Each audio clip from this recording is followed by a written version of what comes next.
Now we are coming to a new locus, a new theme, that is doctrine of scripture. It is also called bibliology, okay? Bible plus logos, scripture plus logos. That is bibliology, doctrine of scripture. It's very important. We as men and women of God, we as disciples of Jesus Christ, we need to understand it well. Let's go. Under the doctrine of scripture, I'm going to touch 5 points very quickly. The canonicity of the scripture, authority of the scripture, clarity of the scripture, the necessity of the scripture, the sufficiency of the scripture as well. Now let's think about the canon or the canonicity of the scripture. By the way, the word canon means measuring rod, or a tape, or a ruler, as it were, of scripture. Basically, it asks the question, what belongs in the Bible and what are the books do not belong inside the Bible? That's the question the canonicity asks. That's a very important question. Now let's think about some of the historical points there. All the books that we see inside the Bible, inside the scripture, 66 books are called canonical. Okay? That's canon.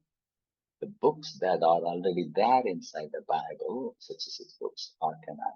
But the other side of that point is, how do we know that only these 66 books are legitimate to be inside the scripture? That we will come in a minute, in the second slide. But however, when we look at some of the historical factors, by 397 AD, the process of canon kind of got closed. The Church of God, the saints of God, and the fathers, okay, of the church, with the help of the Holy Spirit, not the inspiration, but through the work of the Holy Spirit, the illumination of the Holy Spirit, were able to identify the canonicity of those 66 books. And they put a seal kind of a thing with the work of the Holy Spirit saying that, okay, this is what the scripture is all about.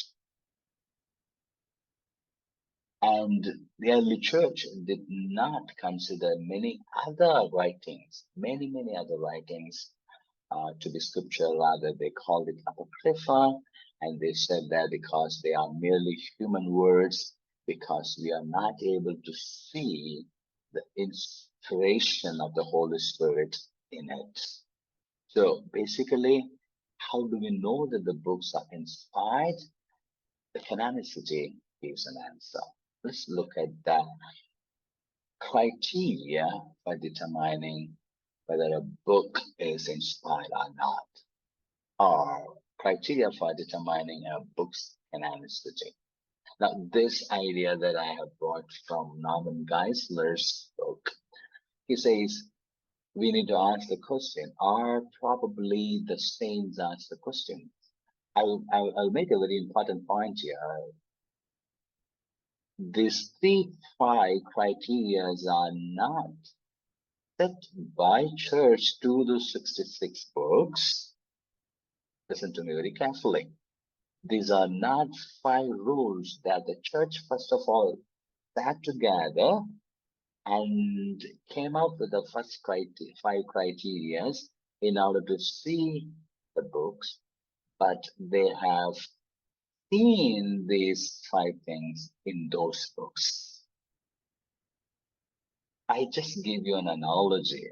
It's not, no analogy is 100% matching, okay? You need to remember that. No analogy is 100% perfect. Okay, here's an analogy.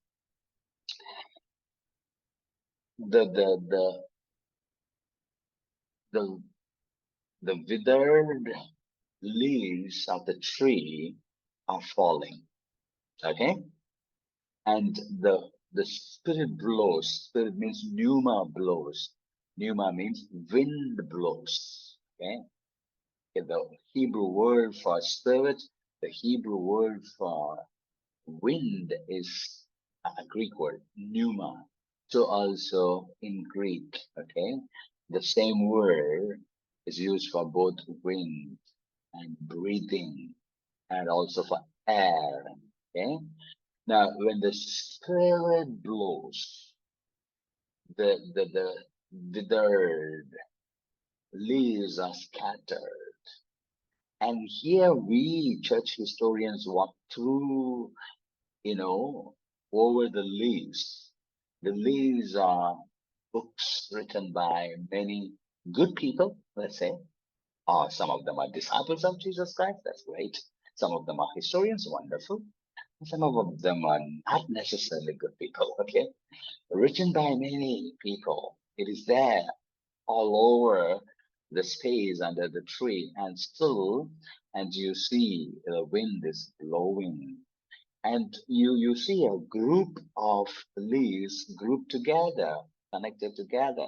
There is a group, and there's a group, and there's a group, and you see a group has 66 leaves in it, and you see a kind of a similarity among those 66 books, and you name those similarities in 5 points. That is canonicity. And only in those 66 books you see that similarity, and then you say, look at that, these books have these 5 similarities. What are they? That book actually claims to be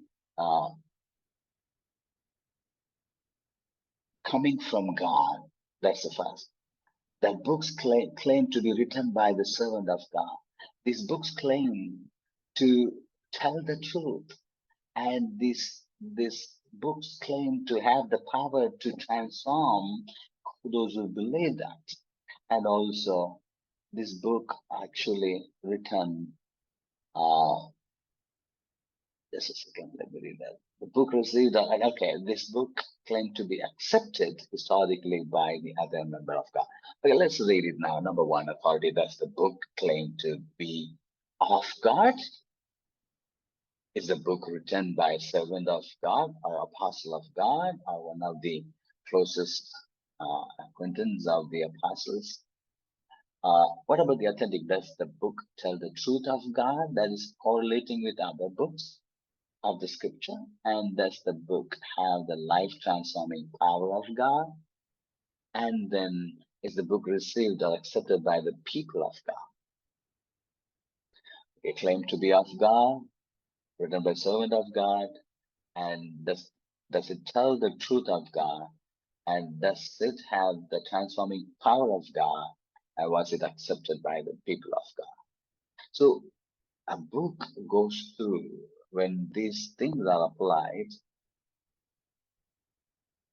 futuristically from here to backwards, okay, we are able to see that those 66 books can go through that test.